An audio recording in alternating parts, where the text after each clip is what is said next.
meant by any human soul that is Madhurya Ras, even actually beyond Madhurya Ras. He's talking about some kind of conceptions which are beyond Madhurya Ras in Jagannath Astakam.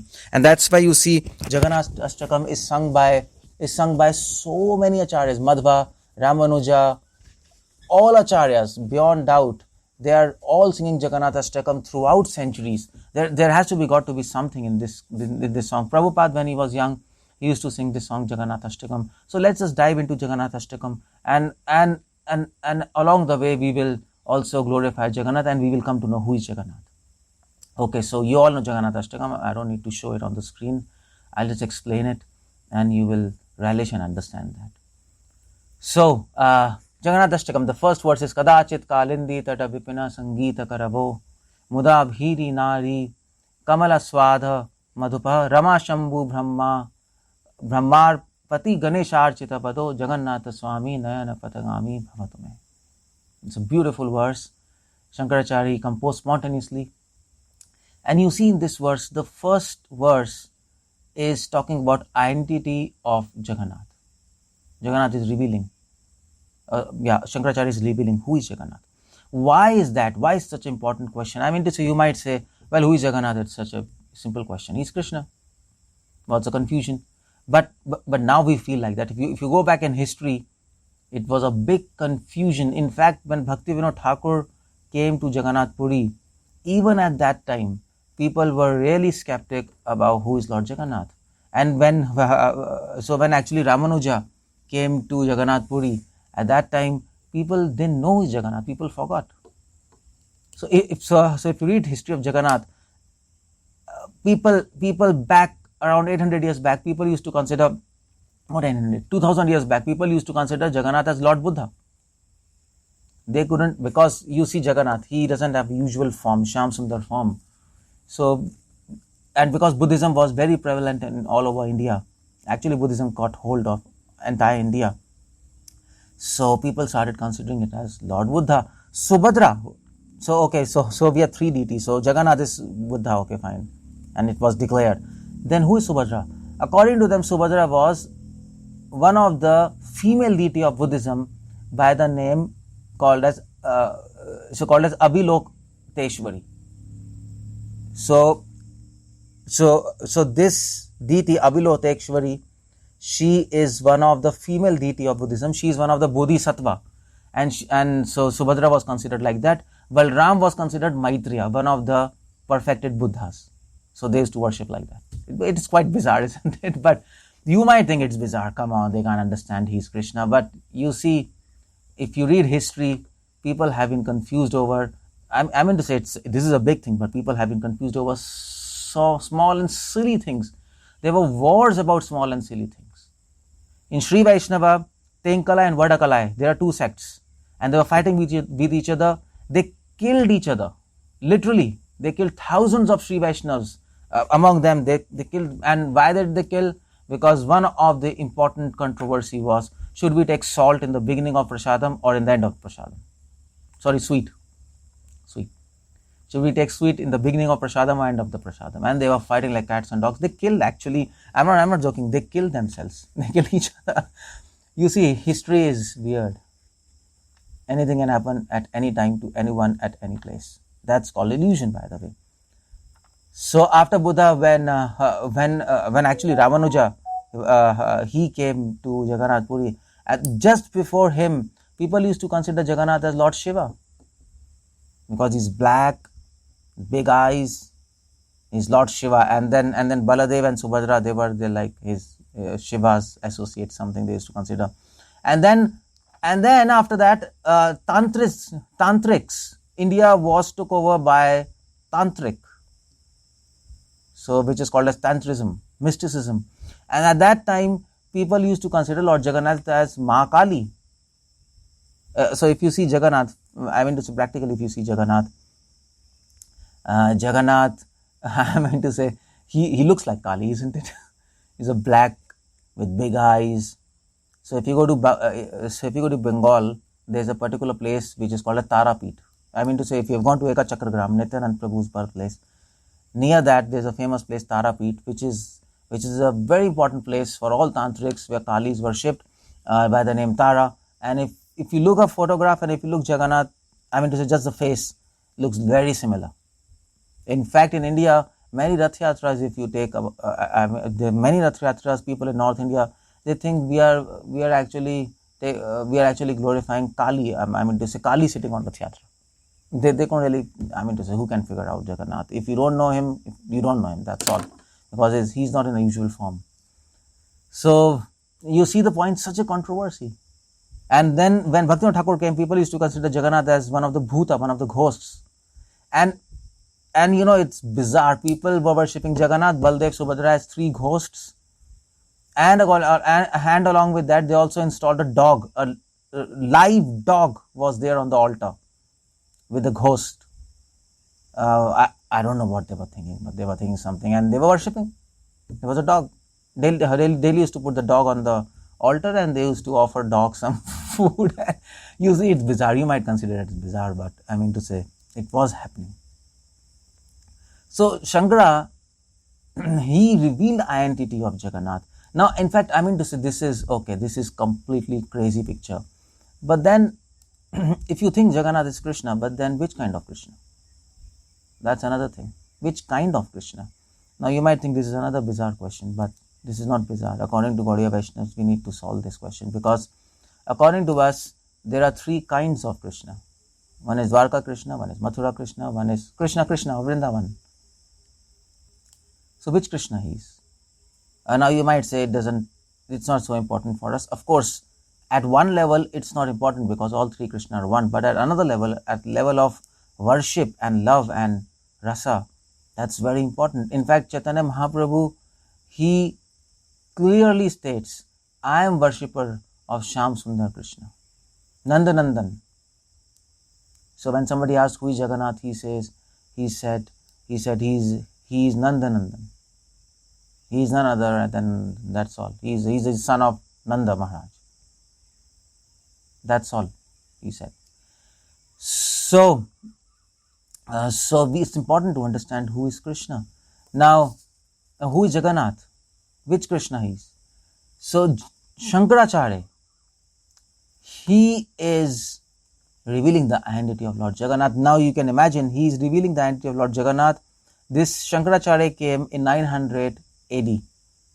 This is from present time, this is 1100 years back, when there was a big controversy between tantrics, whether it's Kali, whether it's Shiva, whether it's Bhuta, whatever. Shankaracharya, in his ecstasy as a devotee of Lord Krishna, Shiva, he revealed the identity of Krishna, not even as Dwarka Jagannath, not even as Mathura Jagannath, but as Vrindavan Jagannath. And you see, that's what his beginning is, Jagannath Astakam. Kadachit kalindi tata vipina sangeeta karavo. He is saying, who is Lord Jagannath? Well, if you want to know who is Lord Jagannath, you have to go to Kalindi Tata. Kalindi means on the bank of Yamuna. And there you have to see that person who is on the bank of Yamuna. And what he is doing? Sangeeta Karabo. He is producing a beautiful music by his flute. Tata Vipina Sangeeta Karabo. On the grooves of Yamuna, he is producing a beautiful music by his flute. In fact, the waves of Yamuna are dancing in actually harmony and concordance with that music. In fact, the waves of Yamuna are looking like musical waves. The waves of music. That's how coordination was there. And what that music is doing. The waves of music, Mudabhiri Nari. It is giving ecstasy to Mudabhiri Nari, to gopis, to the females of Vrindavan. Now you see, Shankaracharya is to the point. Vadana Kamla Swada Madhupa. And these gopis, what they are doing? They are simply watching the face of Krishna and drinking his beauty, just like bees drink honey. Kamla Swada Madhupaha. Now that is Lord Jagannath. You can imagine. You can imagine, Shankara has pinpointed who is Jagannath. He is not Mathura Krishna, he is not Dwarka Krishna, let alone, forget about Buddha, Kali and all those things, just throw it out. He is Krishna. He is not even Krishna of Vrindavan. He is Vrindavan Krishna, because there's Yamuna. Yamuna is not in Dwarka Mathura, by the way. And in Dwarka Mathura, he doesn't play flute. So he is Vrindavan Krishna, that's okay. First line says he is Vrindavan Krishna, Kadachit Karindi Tata Vipina Sangita Karavo. But then Mudabhiri Nari, his music is giving bliss to Nari. Nari means gopis, to females. So he is Krishna in Madhurya Bhav, Jagannath. Out of all bhava, sakhe vatsalya se Madhurya Bhav. So that's what Chaitanya Mahaprabhu said in Chaitanya Charitamrita, when, who was that? Ram. So in Mathura, that Pandit, he met Chaitanya Mahaprabhu. And so Chaitanya Mahaprabhu asked, who is Krishna? So he said, Krishna he plays food, he's Sham Sundar, and he is dear of gopis. So he actually saw Krishna, Mahaprabhu saw Krishna in Madhurya Bhav. And Shankaracharya is doing the same thing. Jagannath is Krishna of Vrindavan in Madhurya Bhav. And that's why Chaitanya Mahaprabhu came to Jagannath Puri, because he is in the mood of Radharani. Where else he should go? Where else he should go? He could have gone to Vrindavan, but of course Vrindavan he didn't choose, because many of his devotees were not happy about this kind of idea. So they said, go to Jagannath Puri, where we can also visit you. Mahaprabhu said, well, fine, I can go to Jagannath Puri, because Jagannath is my Krishna. If Chaitanya is in mood of Radha, Jagannath is her Krishna, who is in Madhurya Bhav of Vrindavan. That's all, finish. It's plain and simple like that. So that's Jagannath, identity of Jagannath, which Shankara is revealing. And then Shankara is revealed, and then Shankara is saying, Shankara is saying, but don't be under illusion that this Krishna is not God. So you see, Jagannath Astakam is very special, because Jagannath Astakam is almost like Srimad Bhagavatam, a spirit of Srimad Bhagavatam, because Bhagavatam is not only bringing out Madhurya Bhav of God. Srimad Bhagavatam is not only bringing the mellows of devotional service of God, but Srimad Bhagavatam is also bringing out the greatness of God. In fact, Srimad Bhagavatam is mixing the greatness and the sweetness in a proper proportion. So greatness of God will nourish your soul, will make you strong, and the sweetness of God will make you a good and gentle person. So greatness of God will nourish you, and sweetness of God will satisfy you. So Sukdev in Bhagavatam, he gives a proper mix of both of them. And thus Jagannath Astakam is like that. He explains the sweetness of Krishna, but now he is explaining the greatness. In the process, he is actually ruling out. He is actually ruling out Sahajias from the worship of Lord Jagannath. Shankara is saying in first two lines, God is sweet, but in the third line, he is saying God is great. And Shankara is saying his greatness is also his sweetness. Although he is worshipped by gopis and he is playing flute and he is playing music, but remember, he is Rama, Shambhu, Brahmar, Pati, Ganesha, Archita, Pado. He is worshipped by personalities like Lakshmi, Rama, Shambhu, Shiva, Brahma means Brahma, and Brahmarapati, Amarapati, that means Indra, Ganesh means Lord Ganesha. He's being worshipped by so many great personalities. He's God, remember that. But God now, he is in a sweet mood. That is Gaudiya Vaishnava conception. That is exactly Gaudiya Vaishnava. If anybody reads first verse of Jagannath Astakam, and if you don't tell him that this is written by Shankaracharya, he will be completely confused. He will say, well, this must be written by a Gaudiya Vaishnava Acharya. This is not possible by anybody else. That's why Chaitanya Prabhu is simply endorsed Jagannath Astakam as one of the best glories of Lord Jagannath. So, Kadachit Kalendi Tata Vipina Sangeeta Karavo Muda Bhiri Nari Vadana Kamla Swada Matapa Rama Shambhu Brahma Ganesharchita Pato Jagannath Swami Nayana Patagami Bhavatume. And now Shankaracharya prays. You see, in the last line, Jagannath Swami Nayana Patagami Bhavatume, there is not just Madhurya Bhav, but there's feelings of separation. He's feeling separation from Krishna. And he's saying, Jagannath Swami Nayana Patagami Bhavatume. Oh my Lord Jagannath, I mean to say this line, if you read Sanskrit, you will appreciate more. Jagannath Swami Nayana Patagami. He says, so he says, oh my Lord Jagannath, Nayana Patagami, when you will be the object of my vision, Nayana Patagami, Bhavatume. In other words, wherever I look, when will the day come when wherever I look, I'll simply see you and nothing else. Inside, outside, ito narsimha, parato narsimha, bhai narsimha, hriday narsimha, that kind of thing. When that day will come, when? Now, bhavatume means when. The feeling of separation is there. So you see the point. The first verse is having the great sweetness of God, the greatness of God, which is actually supporting the sweetness, and the mood of love and separation. What else is Gaudiya Vaishnavism? This is complete Gaudiya Vaishnava in first verse. This is what is Lord Chaitanya. If you are Lord Chaitanya, this is Lord Chaitanya. So actually Shankaracharya is praising not just Jagannath, he is also praising Lord Chaitanya simultaneously.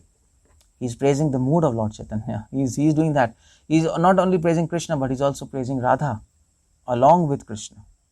Muda bhiri nari kampadana kamla swada madhupa. So he understands that the supreme object of worship is Radha and Krishna. Although you have Jagannath, Baldev, Subhadra, but the supreme object of worship is Radha and Krishna. Muda bhiri nari. He hides Srimati Radharani in the nari, in the word nari. Nari means females. Muda means bliss.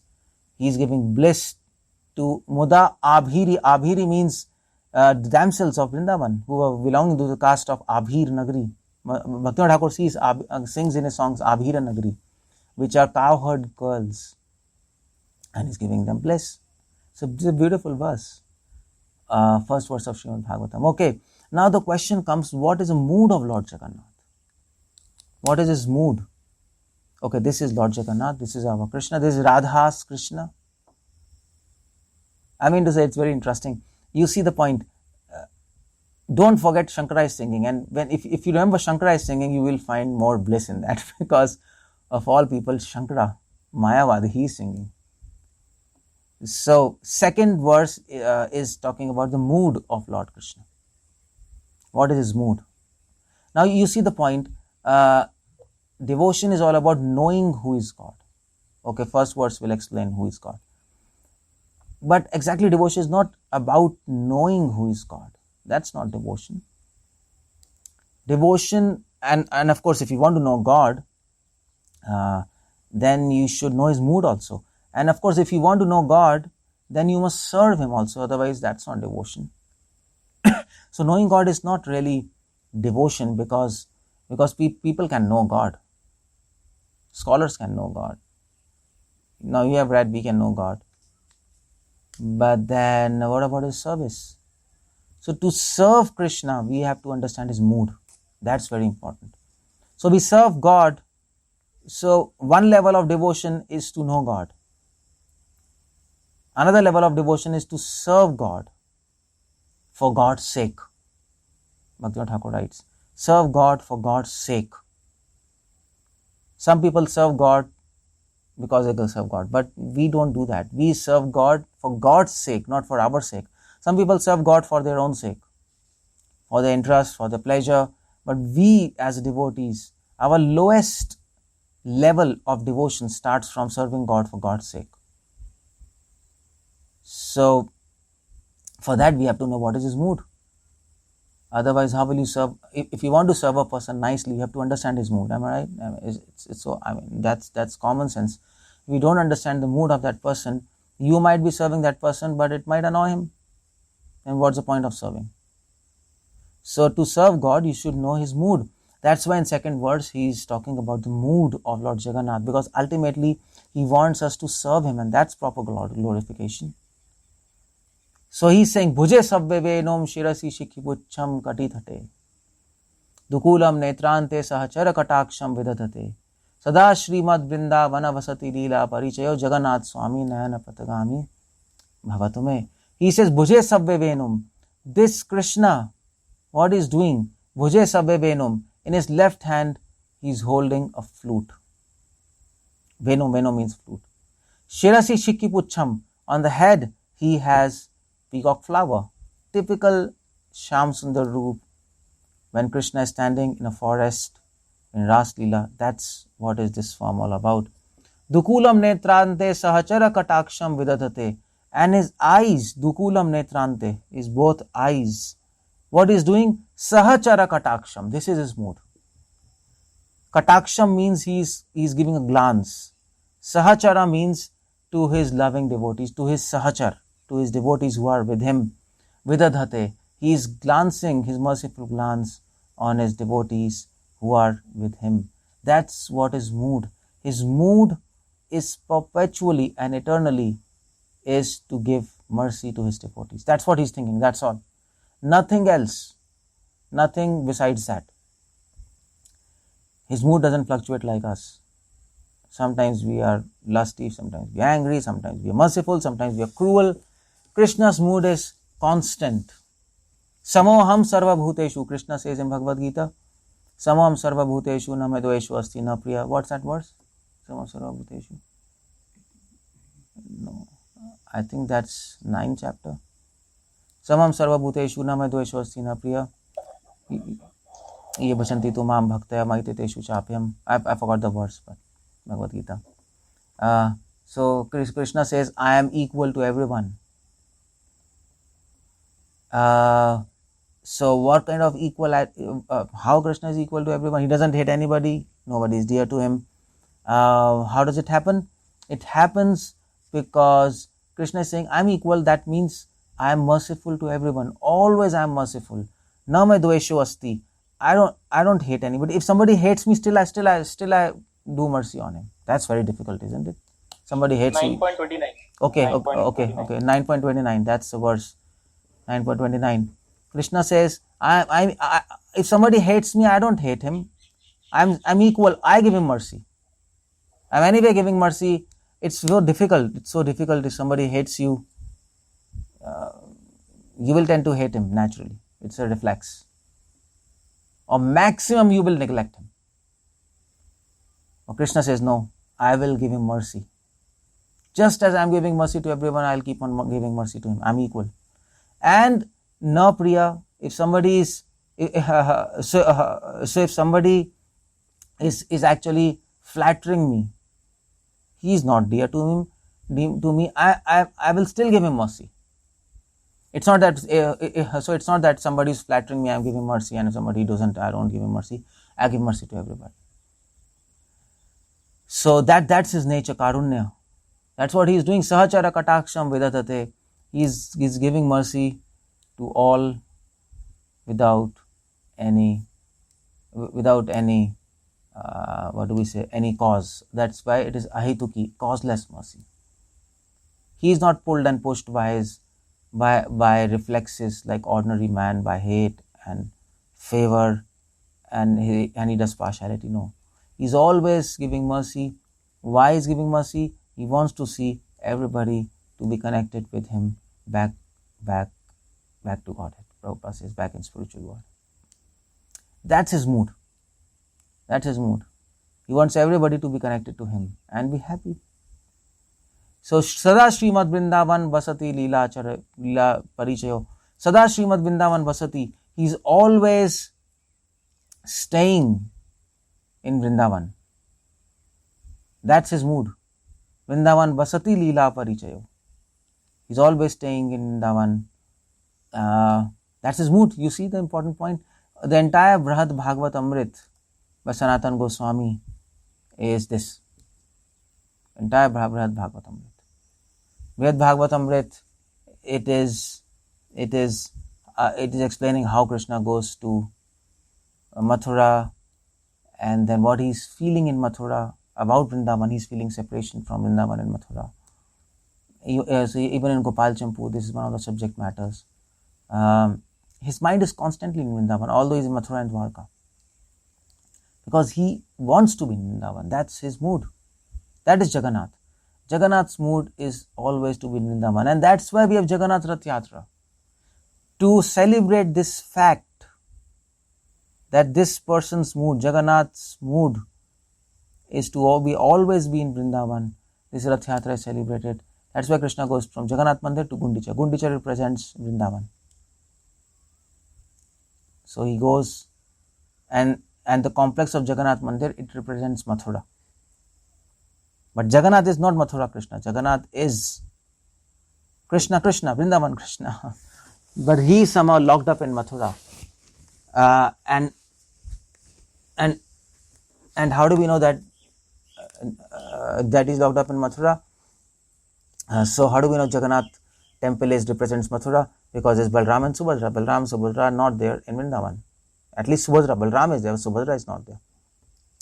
Because of Subhadra, we understand that the complex of Jagannath is Mathura, but Vrindavan Krishna is locked up in Mathura.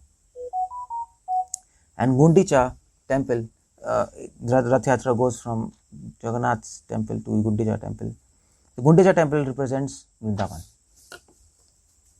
Gundicha temple represents Vrindavan, where Jagannath goes. So that's his mood. Sada Srimad. Sada means always. Srimad Vrindavan Vasati. He's always staying in Vrindavan, and he's always doing pastimes in Leela Parichaya. He's always doing pastimes in Vrindavan. This is his mood. Krishna's mood is to always play in Vrindavan. That's why sometimes Vallabhacharya says he's a god of love. He's a god of play. That's what Vallabhacharya says. He wants to play with his devotees. He wants to give mercy to his devotees so that other devotees, so that they can enter this play and these pastimes. That's what his desire is. That's what his mood is. So if we want to serve Krishna, what else we can do better than to make him remember about his pastimes of Vrindavan?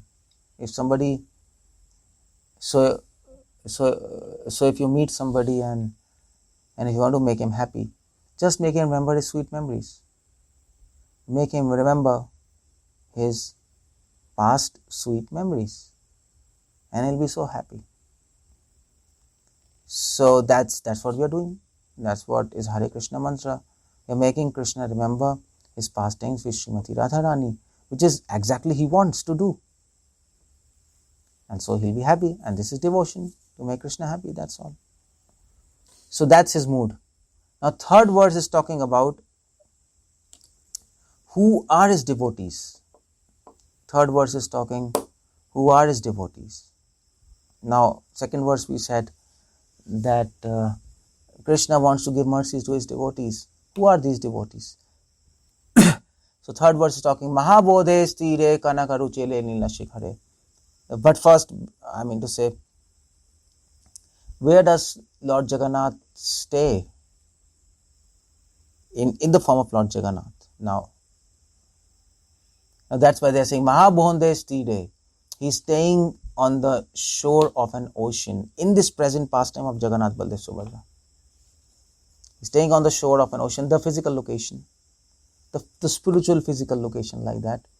This Jagannath Puri, it is on the bank of ocean. Mahabodhes means Mahabodh. Bodha means ocean, Mahabodha means great ocean. That means it's a great ocean. So we know it's an Indian Ocean, Indian or Indian Ocean.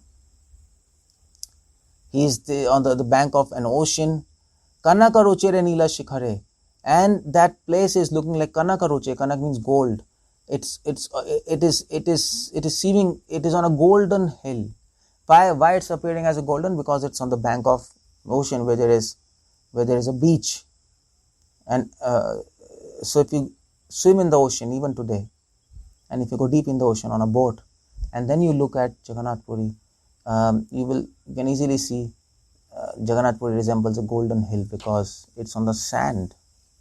The entire beach will be there in the view. Kanaka Ruchere Nila Shikhare.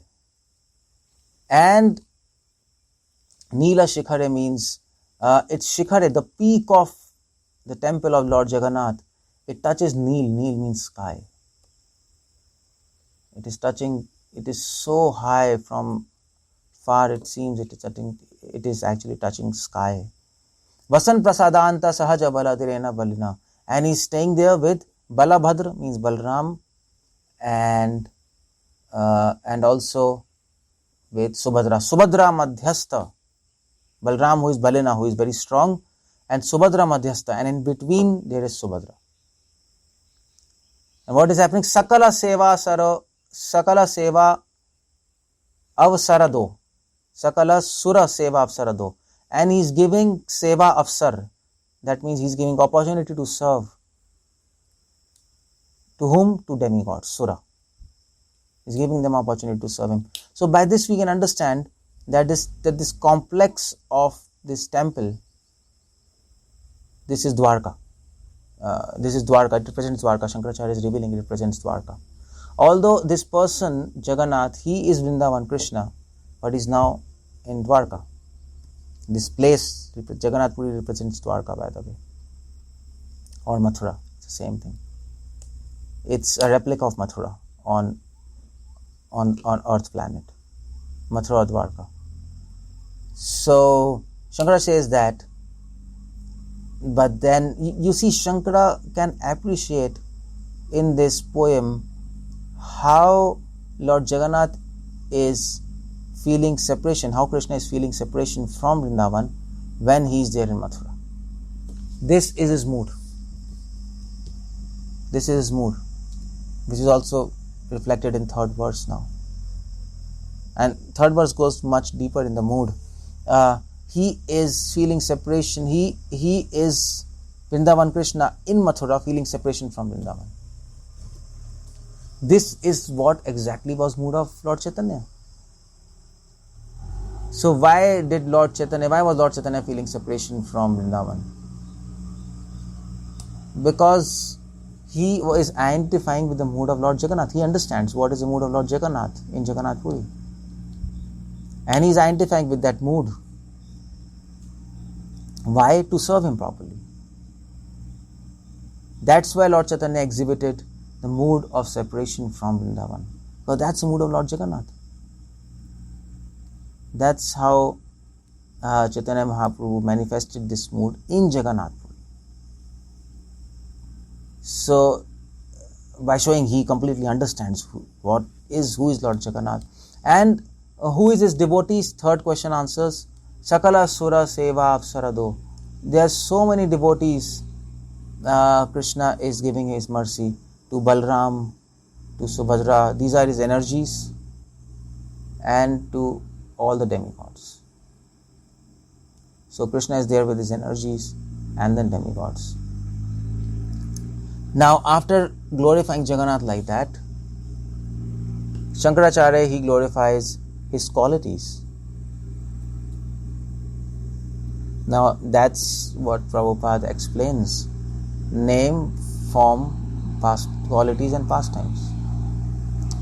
So now we know who is Jagannath. The name means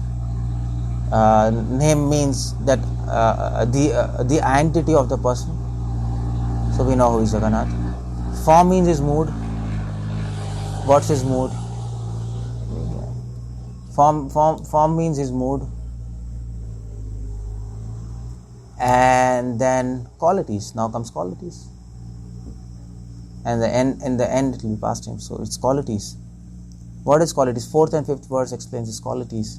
What is this quality? Kripa para vara sajala jalada shreni ruchiro Rama vani Rama Rama Surada Malapanke Ruhamukha Surendre Radhe Shruti Ganashikha Gita Charito Jagannath Swami Nayana Patagami Bhavatume. These are his qualities. His qualities are Kripa Para Vara Sajala Jalada Shreni Ruchiro. He is Kripa Para Vara. He is the most merciful. Now, of all qualities of Krishna, the most important quality is his mercy. At least from our perspective. From people living in this material world and from sadhakas, the most important quality is his mercy. Madhva says this, Vedanta Deshika says this, all sampradayas, even we, entire Bhagavatam is glorifying mercy of Lord Krishna, because without mercy of Lord Krishna, it is impossible to appreciate all other qualities. You can't appreciate any other quality of Krishna without his mercy, isn't it? Krishna is not merciful, you will not even know what are his qualities. Out of his mercy, he manifests his qualities. That's why mercy is called the queen of all qualities in God. From our perspective, remember that. From Radharani's perspective, mercy is not the queen of qualities, because there is no question of mercy in spiritual world. In spiritual world I am talking. From Radharani's perspective, in spiritual world, the greatest quality of Krishna is not mercy. The greatest quality of Krishna is actually his love for them. But for us, it's in material world. It's mercy. Even for Radha in material world is mercy. Especially in the mood of separation. So this is his quality first. Kripa para vara. He's an ocean of mercy. He's an ocean of mercy. Sajala jalada shreni ruchiro. He's the ocean of mercy, and he's Sajala Jalada Shreni. Sajala Jalada. Jalada means cloud. Sajala means full of clouds. His mercy is full like clouds are full with rainwater. That's what his mercy is. That's how his mercy is compared with. That's why he's Sham. He's Shamrup. He's like a cloud. Because what clouds do? Clouds just know one thing, to pour down what they have. That's all. The clouds collect water with so difficulty. From oceans they collect water when there's sunlight, slowly and steadily, and then from miles apart they travel, and then they pour down water on the land. Whatever they have, they just pour down to the extent that they are destroyed in the process. You see, that's what mercy of Krishna is compared with. Krishna doesn't know how to hold. Krishna knows only to distribute and give. It's a beautiful quality.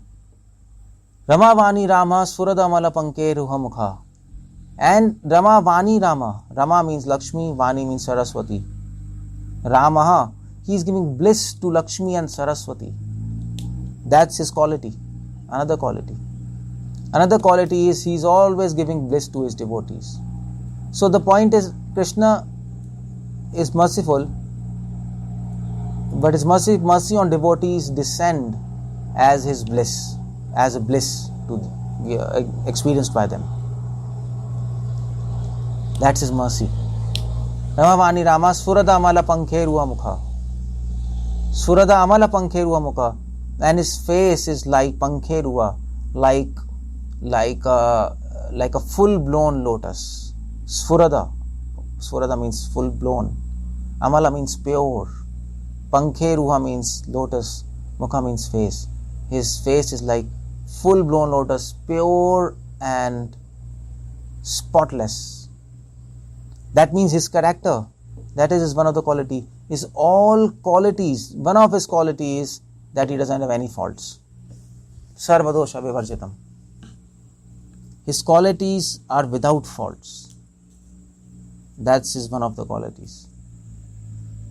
Because you can say that, okay, Krishna is merciful, There are many people who are being merciful in history. So what's the point? The point is, any other living entity who is merciful, he will still have some defect there. His mercy will have defect. Krishna's mercy doesn't have any defect. It's perfect. Sarvadosha vivarjitam. That's what his mercy is. That is one of the qualities there. Surendre Raradhe Shruti Gana Shikha Gita Charito. Surendre Raradhe, he is worshipped by Indra, the chief of demigods. One of his qualities is he is very impressive, he is very great. He is simply irresistible. Nobody can stand in front of him. They will simply bow down to him. They must bow down. So one of his qualities is graveness, which Rupa Goswami explains. He is very grave. Nobody can understand his motives, his moves, and that's why everybody worships him. Shruti Gana Shikha Gita Charito. And he's always praised by Shruti Gana Gita Shikha. Shruti Gana means Vedas, Shruti. Shikha means the pinnacle of Vedas, that is Upanishads. Gita Charito, they are always singing Geet. Charito, the characteristics and the pastimes of Lord Krishna. So one of his qualities is, so all these qualities are mentioned where? In Upanishads. Because they are singing about all his qualities and his characteristics. So you see, of all Upanishads are singing qualities of Lord Krishna. Mayavadis, present Mayavadis, followers of Shankara, they will never accept this. That Upanishads are singing glories of Lord Krishna. According to them, Upanishads are singing glories of formless Brahman. But here you see this point, Shankara, their head, their founder Acharya of Mayavadism, he is saying, Shruti Gana Shikha Gita Charito, all Upanishads are singing the glories of Lord Krishna. So if we want to defeat Mayavad, this is simple. I simply can quote this 4th verse of Jagannath Astakam and defeat them. But of course, if they argue that we don't accept it, then they don't accept Shankara, their own guru's opinion. Their guru's opinion is Upanishads are not singing about formless Brahman. It is Shruti Gana Shikha Gita Charito Jagannath. They are singing about Jagannath. That's all.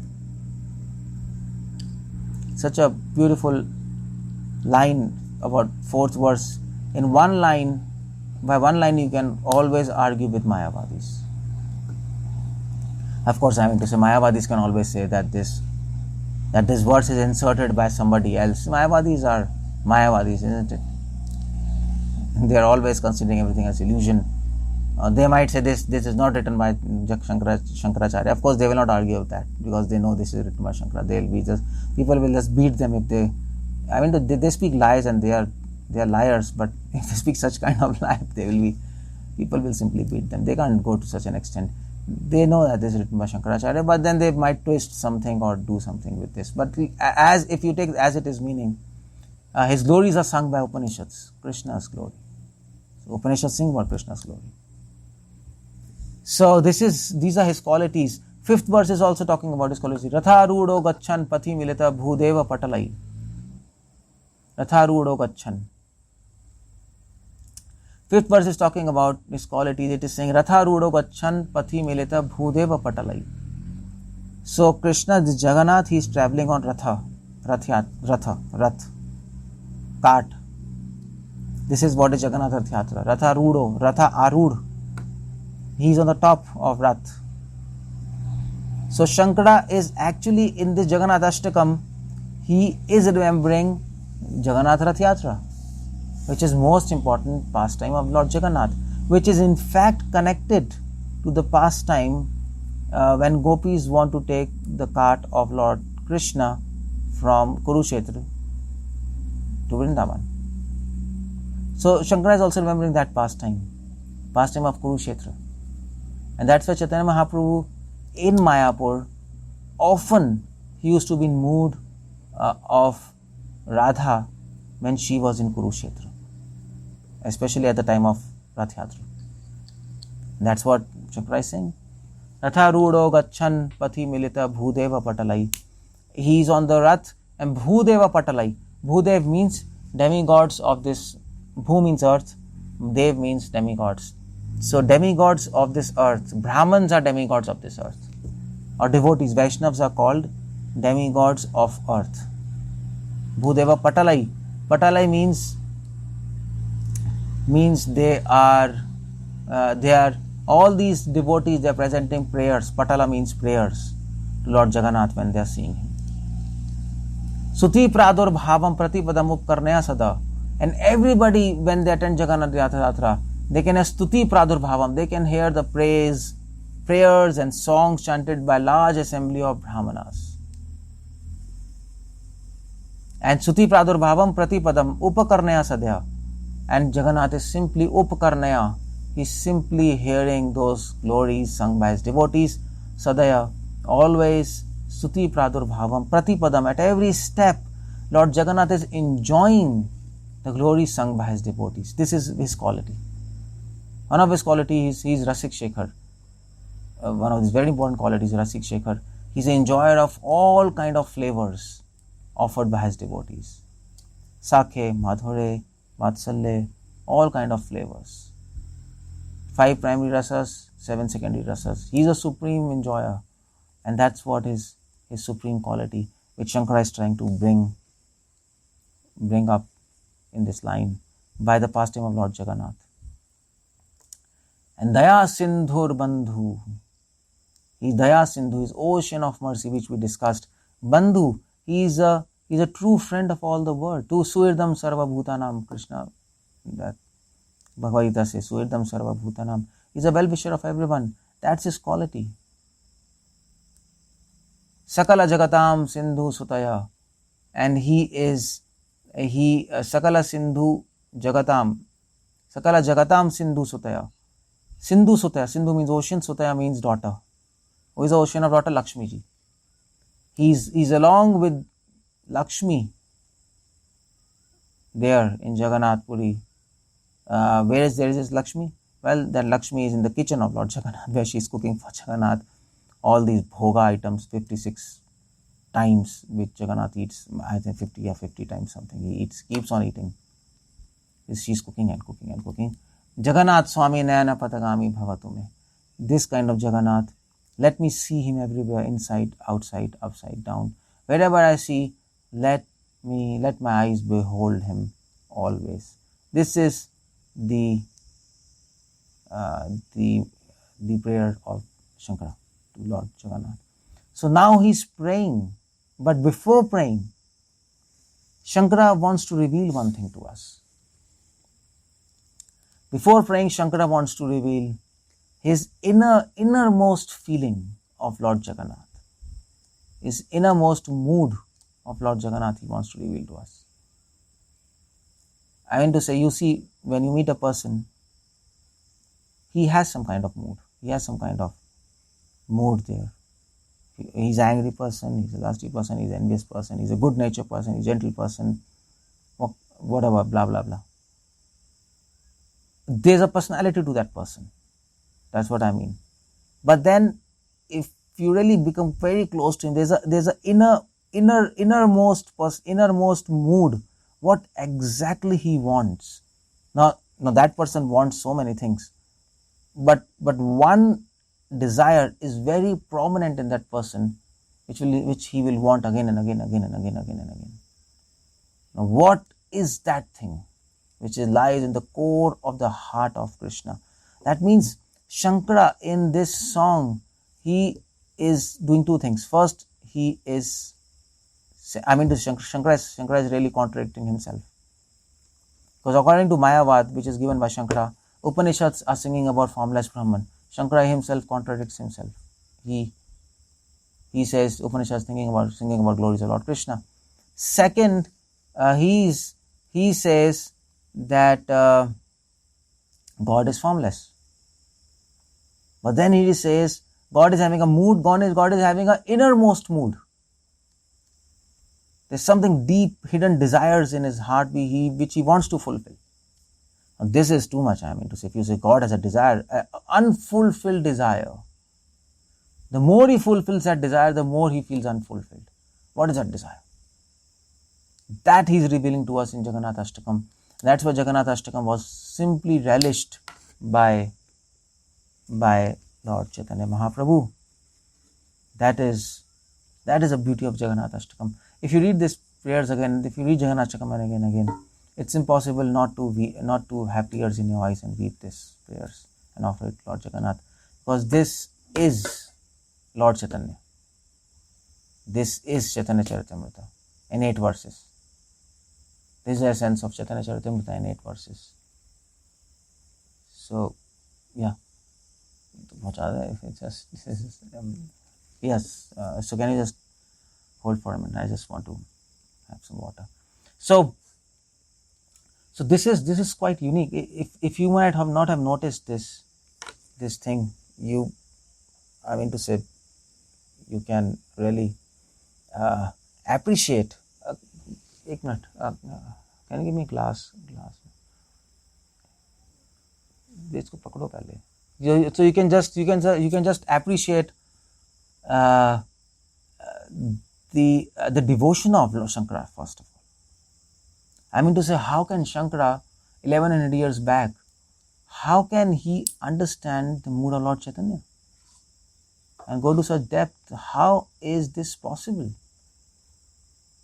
Of all people, Shankara. And how, second question is, how is contradicting himself? He has destroyed Mayavad by his own song, the foundation of Mayavad. God is having form. If he's having a mood, and then innermost mood, definitely he has a form. He's a person. And the glories of Krishna is sung by Upanishads. Come on. You say to any Mayavadi, they will be they'll go crazy. But then you say it's said by Shankara. You see. I don't know how he got this. It's amazing. By this we can understand Shankara was Shiva. Because Shiva says only 2 people understand Bhagavatam. Shuka Vetti, Aham Vetti. Shiva says to Parvati, Shukdev understands Bhagavatam, Aham Vetti, I understand. Vyaso Vetti na Vetti. Vyasa understands or not, I don't know. That's interesting. Vyasadev, who is a composer of Srimad Bhagavatam, whether he really understands the depth of Bhagavatam, I don't know. That's why Vyasadev came and, he heard Shukdev Goswami reciting Bhagavatam, his own disciple. Because Shukdev Goswami's realizations are more deeper. Shiva says, I know that realizations, and Shukdev understands Bhagavatam. And that's why he's Shiva. So he's actually revealing the spirit of Srimad Bhagavatam. And by Jagannath Astakam we can also understand this is Bhagavatam. This is what, when we read Bhagavatam, this is what we have to extract from it. Otherwise Bhagavatam is like Kalpataru. You can extract anything. You can also extract pornography from Srimad Bhagavatam. Many Gurukuli kids, they read all this Puranjan Katha, Yati and all these things, and they're thinking nonsense. There's so many graphic descriptions of females and their bodily parts and sex. There is. So you can extract anything, but the point to be extracted from this book, the intention of this book is to give you this, the mood of Lord Krishna, the external mood and the innermost mood, what exactly he longs to desire, what exactly he longs. That's what he says. Param Brahma Pida 𝗂𝗿 𝗪𝗲𝗀 Nayano. Param Brahma Pida. He is the ornament of the head of Lord Brahma. 𝗪𝗲𝗀 Nayano. Nayano means eyes. 𝗪𝗲𝗀 means big eyes. 𝗂𝗿 means petals. His eyes are like lotus petals. Big eyes. That we can see Jagannath. He has big eyes. So why does he have big eyes? Well, he has big eyes. There's a purpose for that. He's not foolish. First thing is he has big eyes because he's in ecstasy.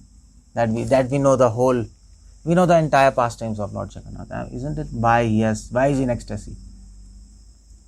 He's hearing the pastimes. When he was hearing the pastimes of Vrindavan, which was recited by Subhadra, by actually Rohini, recited by Rohini to Devki. Then these 3 people, Subhadra, Baldev and Krishna, they were sitting and hearing. They were standing and hearing outside the door, and they went into ecstasy. Their hands went in, their legs went in, their eyes simply enlarged. So Krishna's eyes represents ecstasy. That's why he has big eyes. But there is a reason for that also. And the reason for big eyes is that Krishna, by his big eyes, he's searching for service. He's searching even for a particle of service in the soul surrendered to him. That's why it's big eyes. Just like you want to search a needle in a haystack. It's so difficult. So even the slightest amount of service, even the desire of service, Krishna will appreciate. And he will immediately give the credit. So he has so big eyes. He has to have big eyes because there is a heap of sins, mountains of sins, and in that mountains of sins, you have a speck of desire to serve, to see that, to search that. I mean to say, you are given a project to find a needle on a mountain. How do you do that? So that's why Krishna has big eyes, to give you the credit,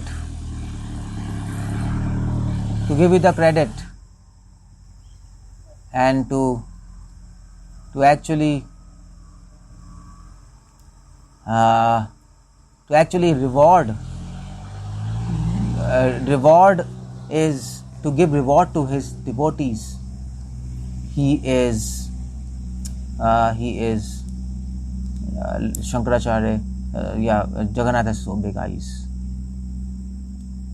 That's why he has big eyes, isn't it? So his big eyes represents his mercy. He doesn't want to leave even a desire to serve in that soul. He doesn't want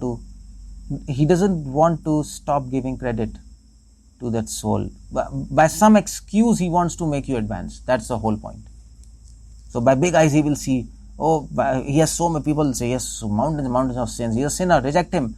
Jagannath says, no, I can see there at the bottom of that mountain of sin one dust, one small particle of service. I can't reject him. Okay, he's with me. That's Jagannath. That's why his big eyes are celebrated by so many people. Anybody who has written poem on Jagannath, his eyes are appreciated.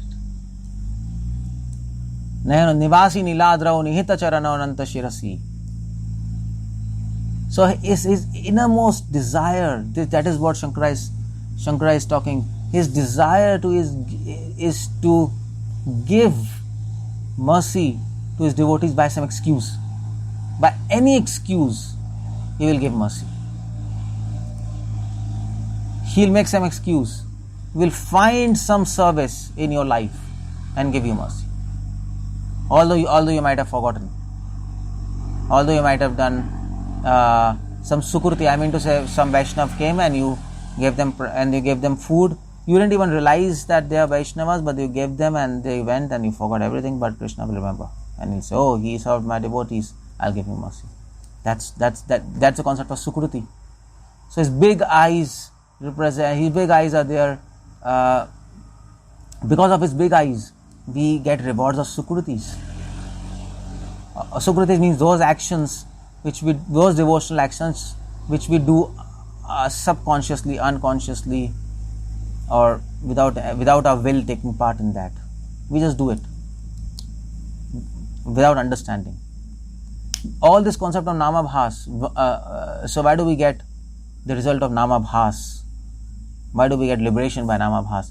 Because Jagannath has big eyes. If his eyes was normal, like us, if he didn't have big eyes, we wouldn't have got liberation by namabhas. It would have been impossible.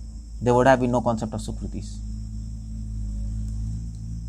So that's his innermost mood.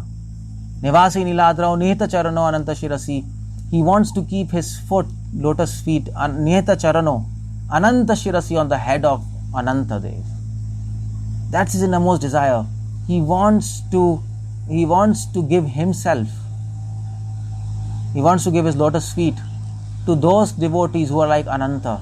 Ananta is Sheshnag. Ananta is singing glories of Lord Krishna by his infinite head. For infinite, eternal time, he's simply singing glories of Lord Krishna. So to such devotees was simply glorifying him, simply singing about him. To such devotees, Krishna wants to give his lotus feet. He longs for that. Devotees who are worshipping Lord Krishna not out of fear, with raga, bhaya, krodha, not out of any favor, not out of fear, not out of frustration of this material world, out of frustration of janma, mrityu, jara, vyadhi. People are worshipping him simply for him, simply out of love. To such devotees, he wants to give his lotus feet. That's his innermost desire, and the innermost recesses of his heart. This is a desire, one desire. Rasa anando radha sarasa vapura lingana sukho. He wants to give bliss. Rasa anando. Radha sarasa vapur to Srimati Radharani. By embracing her. He longs to embrace Srimati Radharani. And the more he embraces her, the more he feels unfulfilled and unsatisfied. That is his innermost desire. You see how Shankara beautifully he brings out innermost desire, the core desire of Lord Krishna. His mood, his innermost mood, his personality. That's what Shankara, that's unique. Jagannath Astakam. In fact, the more I'm speaking to you all, I'm myself appreciating this more and more. And now Shankara is praying. Now he's praying. Just a minute, I'll just.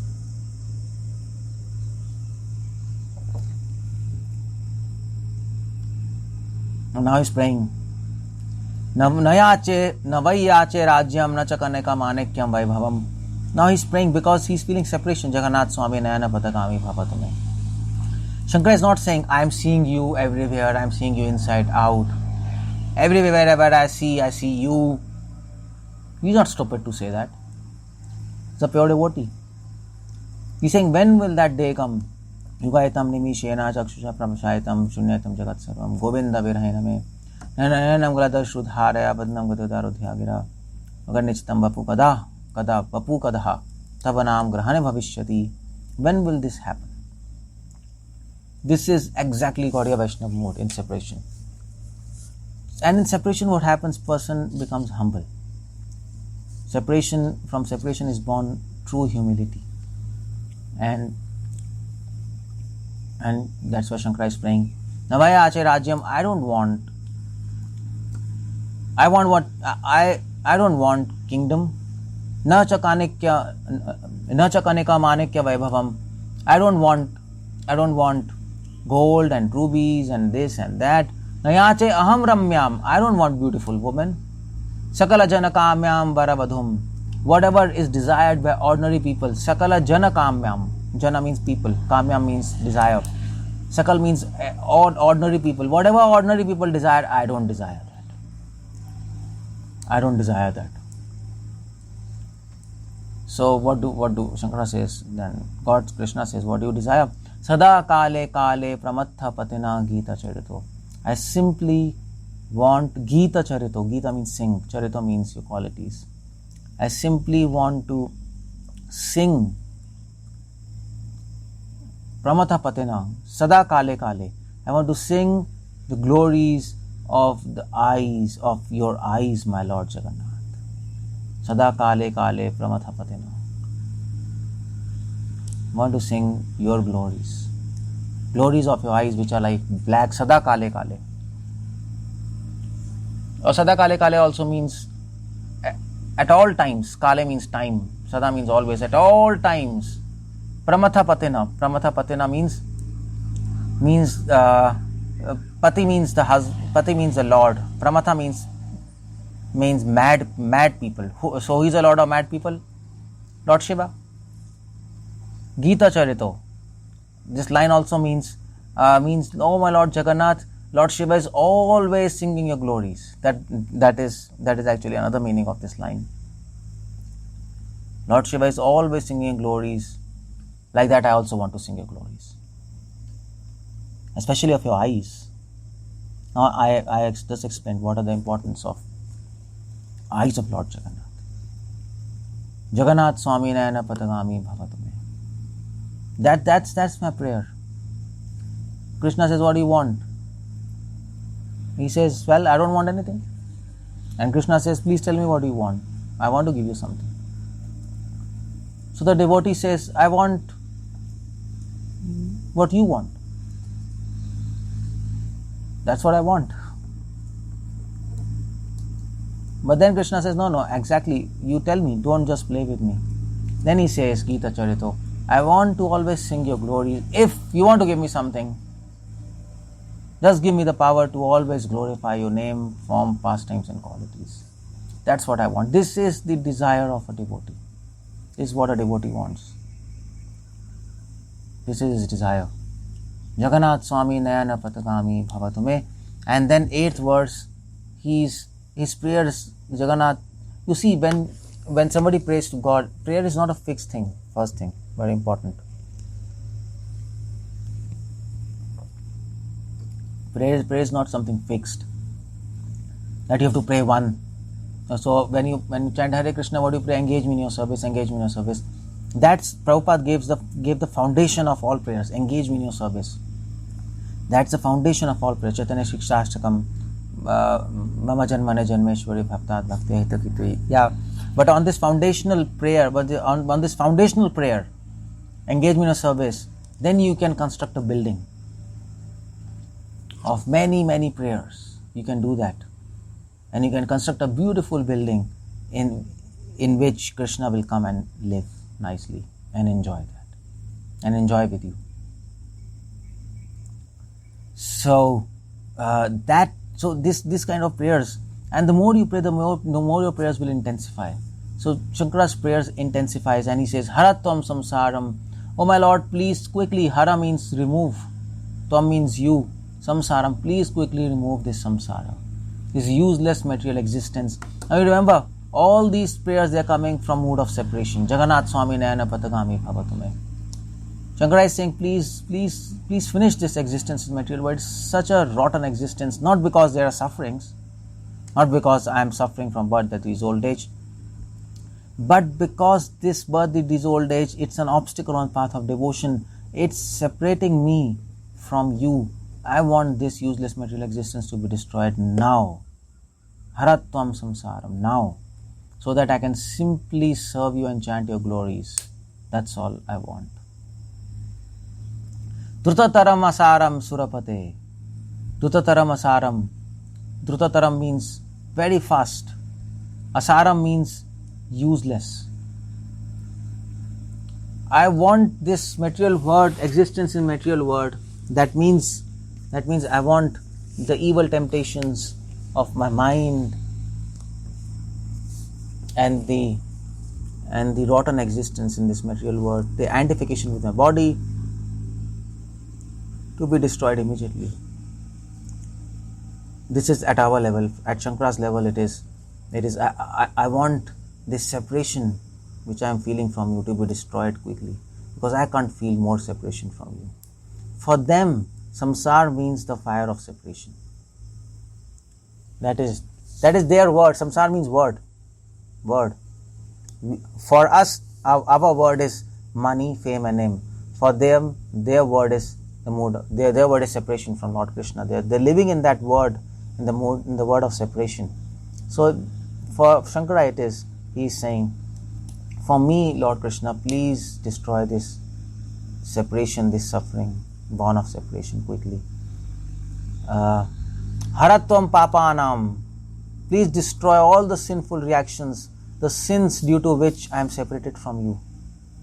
There has to be some sins. I don't know what kind of sins I have done, Shankara says, but definitely I would have done very big sins because of which I am separated from you. So please remove those sins. I want to serve you. Hitate maparam yadavapate. Hey Yadavapate. You see, Shankara is using different names. He's using Surapate, he's using Yadavapate, he's using beautiful names. He's Yadavapate, he's praying to Lord of Mathura. He's not praying to actually He's not praying to Vrindavan Krishna, by the way. Yadavapate, Surapate, he is praying to Mathura Krishna.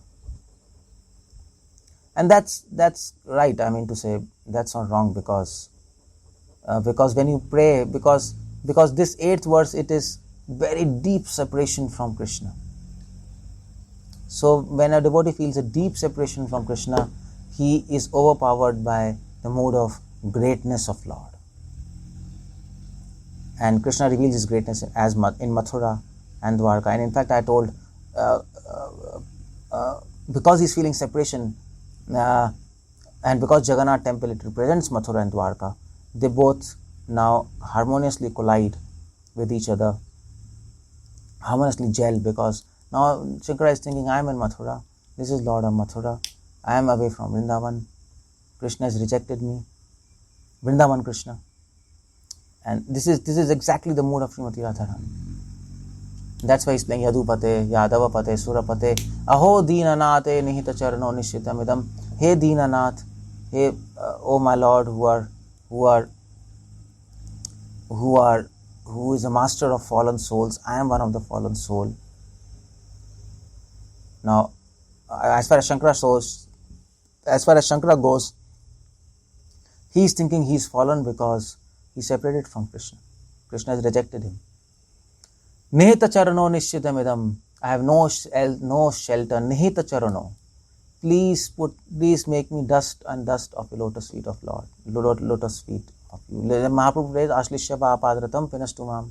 Oh, sorry that. Ainanda tanuja kinkaram patitam mam vishame bhavam badau. Rivya patva tava pada pankajasita dhuli. Keep me as a dust of your lotus feet. Same, Shankara is praying, Nishchitamidam. This is certain, I have no other shelter than you. So mood of Shankara is in full-blown mood of separation.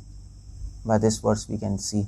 8th verse, Shankara has declared the greatest offering you can give to God is the mood of separation. Patram pushpam phalam toyamyo bhakta prachati. That you can give to Krishna. You can offer everything. So there was one saint, and God told that saint that my kingdom is full of prayers. My kingdom is full of glorifications. But it lacks one thing. The tears of my devotees which they feel in separation. That's what I want. That's what I long for. I long for separation. I long for a heart which feels separation from me. And that's why it is said, a soul which doesn't feel separation, it is worthless. That's what Shankara is ending here in this. By revealing to us what is mood of separation from such kind of personality. Vrindavan Krishna is simply irresistible. But this is our misfortune, that we don't have attraction for such an irresistible attraction. What kind of madness is this?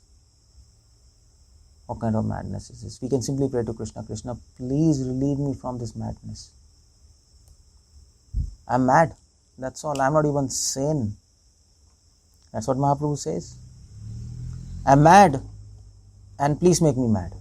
Baul sab kahin baul ke na noy. Bhaktivinoda Thakur says, everybody says he's mad, but he's not truly mad. So we say, okay, we are mad.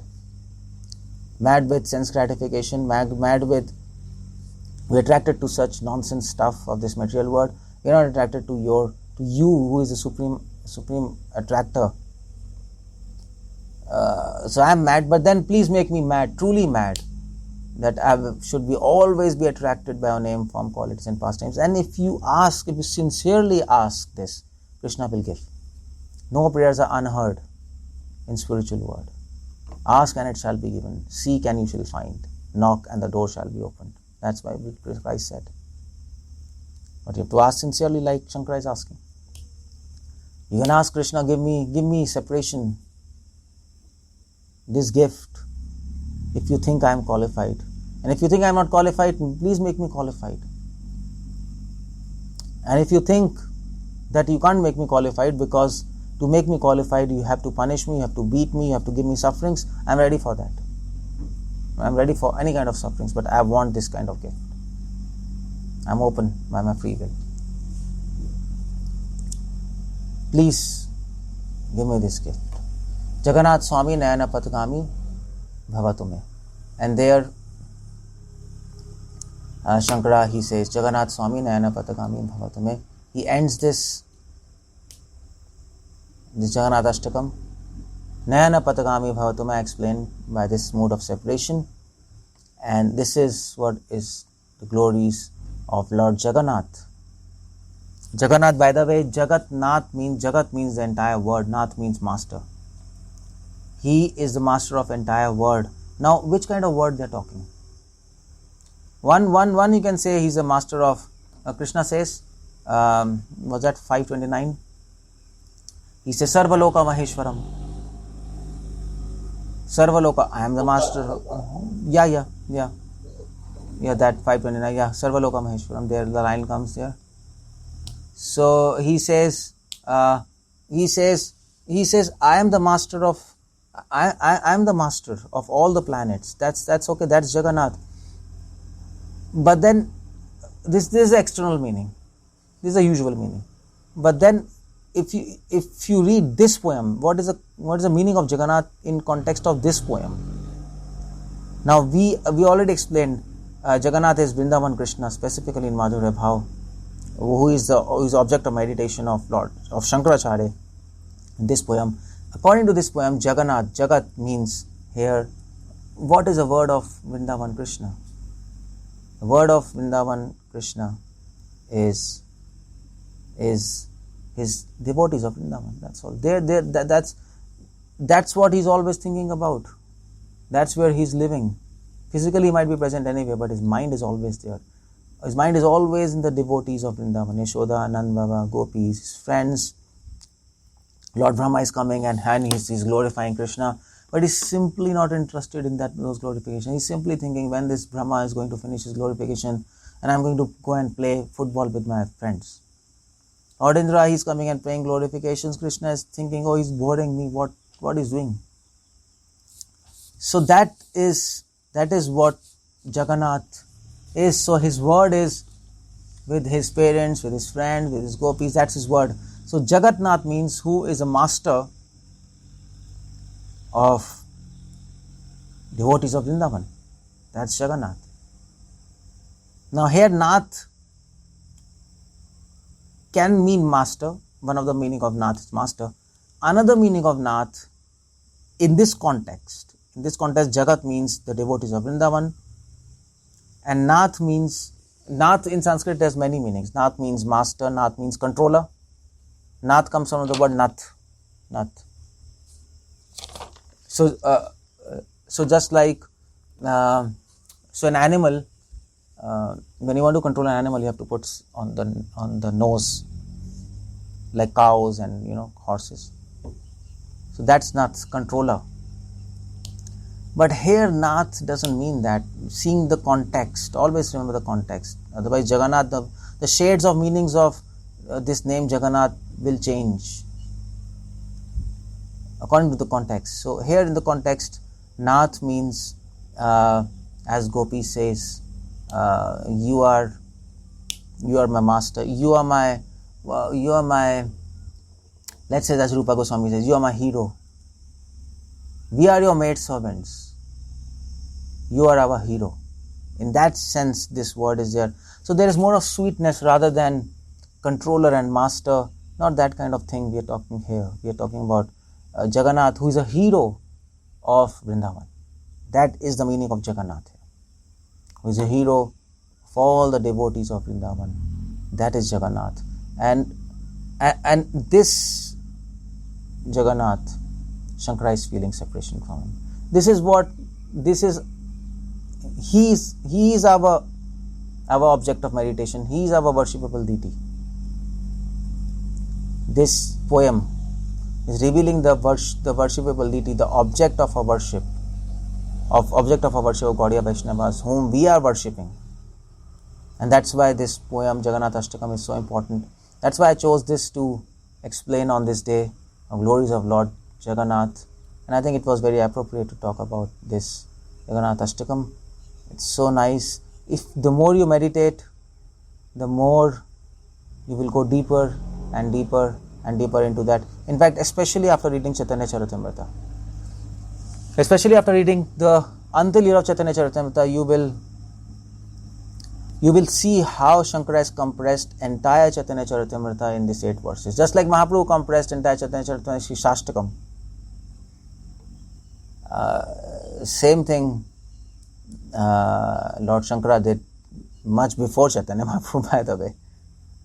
And he revealed everything to the world, but people are so stupid and crazy and foolish that they couldn't understand anything. Even after Shankara, even 1100 years after Shankara, Mahaprabhu had to come and say, hey, look, this is the highest mood which was given to you since 1100 years and none other than Shankara gave you. And you're so fools that you couldn't realize this. You have been singing this poem daily, but you couldn't realize that this is what is the highest achievement of human soul on the path of love, which is in fact the mood of Srimati Radharani. So, although Chaitanya Charitamrita says Madhven Puri, he revealed there's the seed of mood of Radharani on this planet Earth for the first time. But actually it was Shankaracharya by this poem.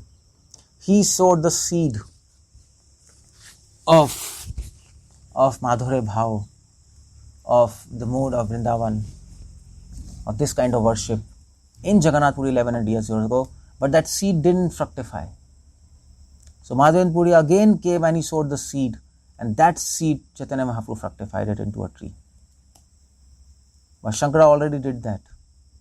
But somehow it didn't fructify because Krishna didn't want whatever it was. But another point is, you see these great souls, Shankara, Ramanuja, Madhva, Embarka, inside their heart, they know all these things.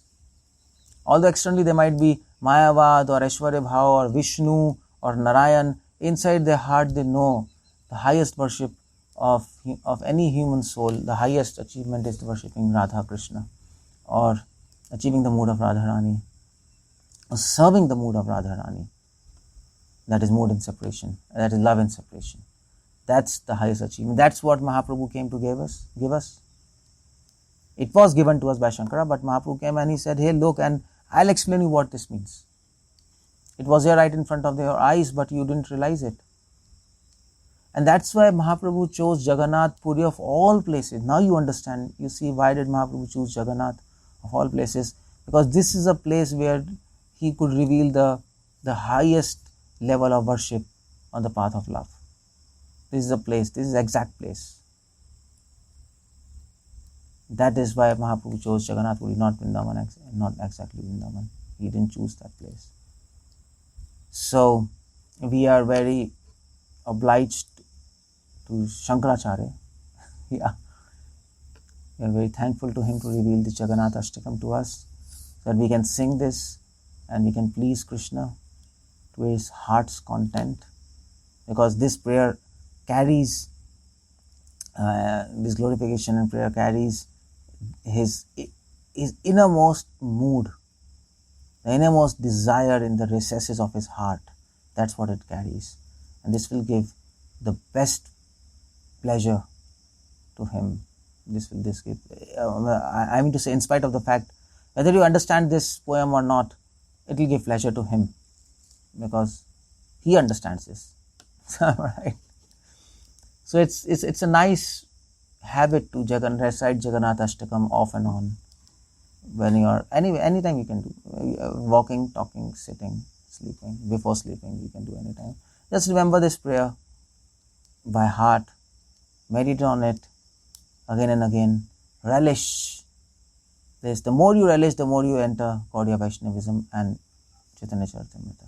That's the power of Jagannath Astakam. That's the power of Lord Jagannath. Hare Krishna, Srila Prabhupada ki jai. I just wanted to entertain some questions here, otherwise it becomes late, and I finished what I had to say. Anybody wants to ask anything, you can ask. Even in star lage sutra kaila vyas. Oh, I can't see. That the problem is again, I can't really see what's happening. I can repeat it, the question. Yeah, you repeat, yeah. Yeah, it is mentioned in Chaitanya Charitamrita that if Srila Vasudev presented the Vedanta philosophy for the deliverance of Krishna soul, but if one hears the commentary of Shankaracharya, everything is spoiled. Yeah. How do you understand it in the context of Jagannath Astakam? Yeah, Mayavad bhashe sunle hoye sarvanash. We'll be destroyed if we hear Mayavad. That's a very common saying of Lord Chaitanya, very important saying. Mahaprabhu himself, Yes. he himself exhibited this. He actually enacted this statement in his life, and he didn't hear. He used to close his ears when somebody used to recite Mayavad. There was this brother of Bhagavatacharya who came from Varanasi after studying Mayavad. He wanted to meet Mahaprabhu. Mahaprabhu says, "What?" Sarudamada, he rejected him. He said, "What nonsense, we can't take this foolish person to Mahaprabhu. He will be annoyed." So in spite of, Mahaprabhu was not influenced by Mayavad, definitely. He could have simply smashed it, but he was annoyed by it. He already smashed Mayavad, Prakashanand Saraswati. He changed him, Sarvam Bhattacharya, but he was simply annoyed by hearing that. Saru Damodar, he said, actually Bhagavatacharya's brother, he studied Mayavad in Varanasi, and he came and he told Saru Damodar that you are so philosophically sound, even if he tells you Mayavad, you're not going to change. We know, in fact, you are so strong in philosophy. But Saru Damodar says, yeah, I know that, but the whole point is, my heart breaks when I hear Mayavad. Mayad bhashe sunle hoy sarvanash. But Mayavad is so strong philosophy that there have been debates with Mayavadis, Madhvas and Mayavadis, to and fro, and it didn't finish. Still it continues. So there was one book written by Vyasa Tirth refuting Mayavad, and then one disciple. And then Madhusudan Saraswati, he was a Mayavadi. He came, he refuted Vyasa Tirth's work, and then Vyasa Tirth's disciple, he refuted Madhusudan Saraswati's work, and then Madhusudan Saraswati's disciple, he refuted his work, and then Vadiraj, he wrote a book, he refuted it, and then the debate stopped because not because things were defeated, but because there was nobody so scholarly to pursue this. People were lost in something else, sense gratification. So Mayavad, Prabhupada says Mayavad is eternal. Prabhupada says it can't be destroyed. It can be suppressed and vanish from a sight for some time, but after some time, by Krishna's will, it will come up again. It is eternal. That wrong philosophy, just like sense gratification is eternal. Philosophy of sense gratification, Charvak's philosophy, Rinam Gritva, Gritam Privet. And so, Bhasmi Bhutasya Dehasya Kim Punaragatam Gata.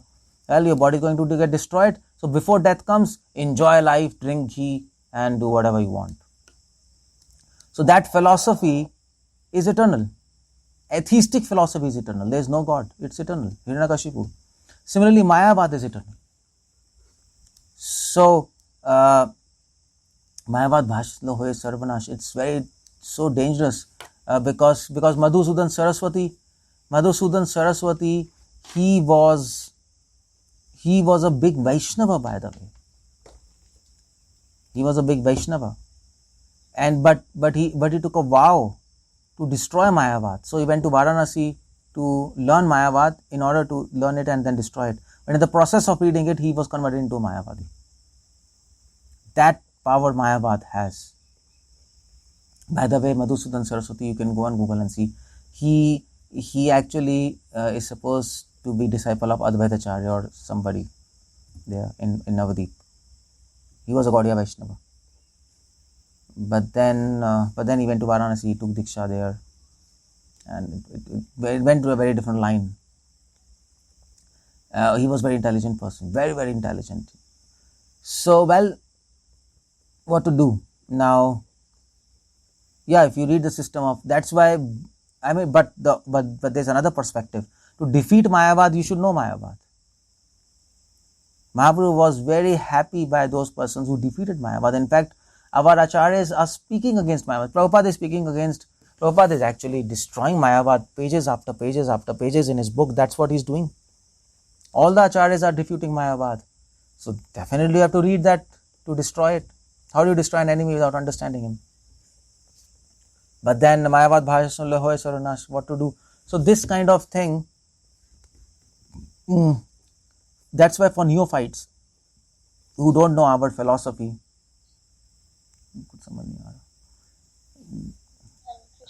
Mahabhagavad Jai Krishna Pran Char Gad Shravan Chitte Avashya Firetar.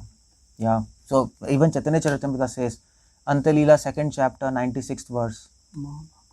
Mahabhagavad Jai Krishna Pran Dhanjar. So Chaitanya Charitamrita says, even Mahabhagavat, who is for whom the wealth is Lord Krishna. Gayagad. What's this Gayagad?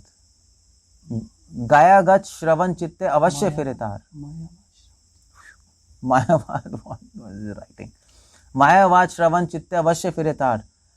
But if he hears Mayavad, Chitte Avashya Firetar, his heart will be completely changed. This is 3rd Ante Leela, 2nd chapter, 95th verse. Ante Leela, 2nd chapter, 95th verse. वैष्णव हो या जेवा शारीरिक भाष्य सुने, सेव्य सेवक भाव छाड़ी आपनार ईश्वर माने. If a Vaishnav, Ante Leela 2nd chapter 95th verse, if a Vaishnav, he hears bhashya of Shankara, sharirik bhashya, his bhakti will be completely destroyed. That's what Chaitanya says. So what to do? So should we read Mayavad or not? Well, to refute Mayavad, you have to read Mayavad. Madhva read Mayavad, Prabhupada read Mayavad, Vishwanath, they all read Mayavad. That's why for neophytes, it's not you can't do. It's a statement to actually make you cautious. That's a dangerous philosophy. Don't get confused. So until unless you're very much stable in your own philosophical system, don't try to read that philosophical system in order to preach and refute it. You can preach on a very normal level. You can refute sense gratification, atheism, but when it comes to Mayavad, I mean to say now. Even Mayavadis are not Mayavadis. They even don't understand their own philosophy. They are all become sense gratified. That's all.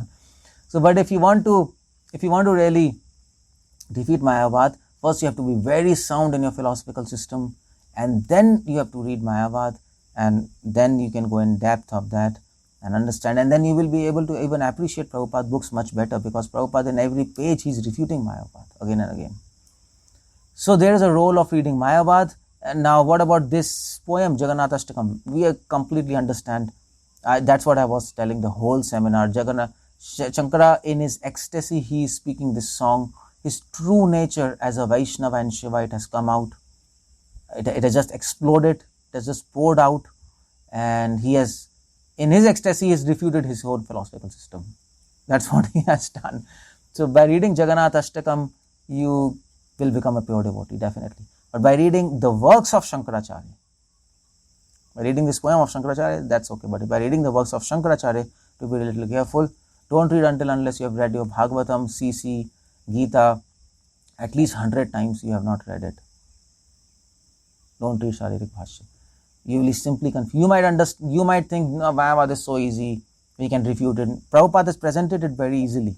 That by Prabhupada's mercy we understand Mayavad to a large extent. But when you go in the technicalities of Mayavad, there are different forms of Mayavad, by the way. Not just one Mayavad, what we know.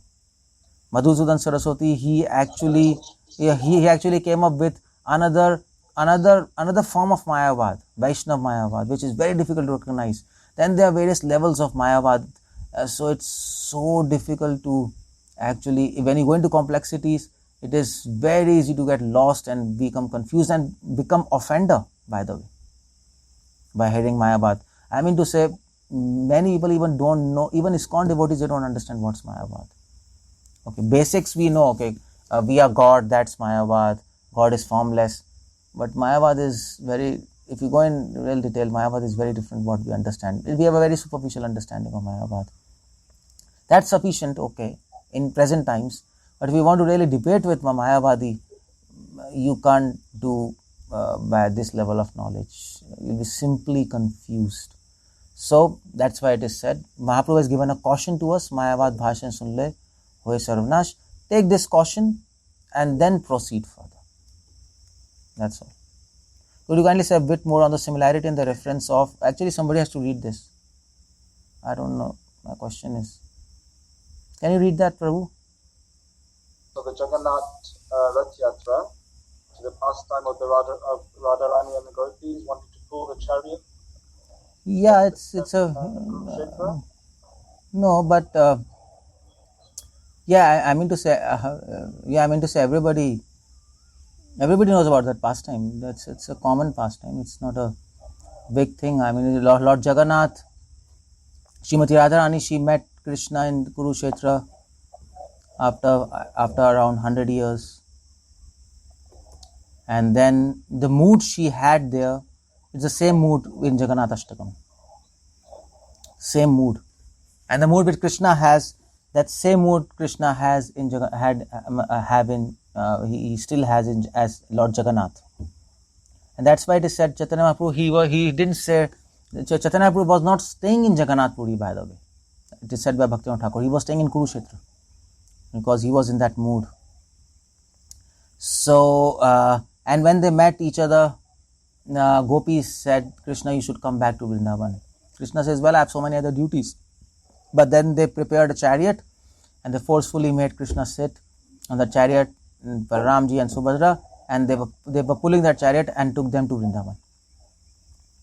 This is the whole pastime of Lord Jagannath Ratha Yatra, which it represents. So for us, what it represents is Krishna is prepared to come to us, provided we have love like gopis. We can even force Krishna to come in our hearts, just like gopis forced them, and they pulled him on the chariot. They actually literally pulled him to Vrindavan, in spite of the fact that externally he didn't want to leave that place because he's acting like a king, and there's so many other devotees there of Dwarka, Mathura devotees, but gopis managed to do that, and Krishna had to concede. So similarly, if we have that kind of love and we follow in their footsteps, we will be able to even force him. That's the power of their love, and bring him into our hearts. That's this whole pastime all about, Jagannath Ratha Yatra.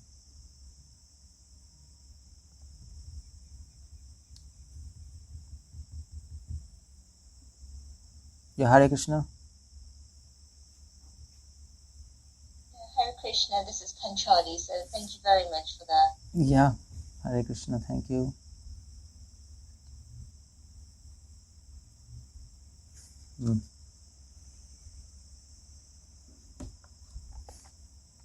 So, anybody wants to ask anything, or we can just maybe stop here.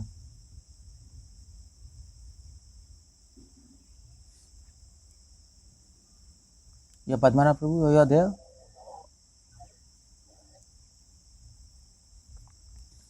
So, yeah, Padmana Prabhu, you are there on the call?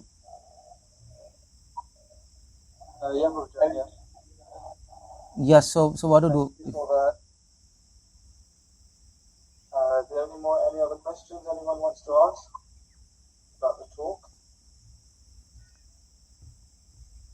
Okay then. Yeah, Hare Krishna. Hare Krishna. Who is this, by the way? Oh, this is Asit. Asit, from where? Asit, yeah. I know, Asit Krishna. Who, from where? No, bro, Asit from India only. Yeah, I know from Punjab. Yeah, I know. I remember you. Okay. Yeah, bro, I was just asking that the impersonalists, they ultimately will merge in the impersonal Brahman. Yeah. No. Impersonalist. It depends what kind of impersonalist they are. I mean to say there are two categories of impersonalists, Brahmavadi and Mayavadi. So Brahmavadis, like Kumara, Sanat Kumar, who consider God as formless, but they don't think that we are God. That the formless is we. So that kind of impersonalists, they will enter Brahmjyoti. But Mayavadis who think we are God, they are offenders, they'll go to hell. That's all. Okay. Yeah. Andham Tamishra, there's a verse in Isha Upanishad, those who are in the pursuance, those who are in the pursuance of ignorance, they go to hell, just like people who are of sense gratification. But those who are in the pursuance of knowledge, they enter much deeper hell. Now, this kind of knowledge, what is this knowledge? This is a secret in Upanishads. This knowledge is knowledge of Mayavad. And they enter deeper hell. That's how it goes. Thank you, Prabhu. Thank you. Yeah. Any other questions or comments about the talk? Okay.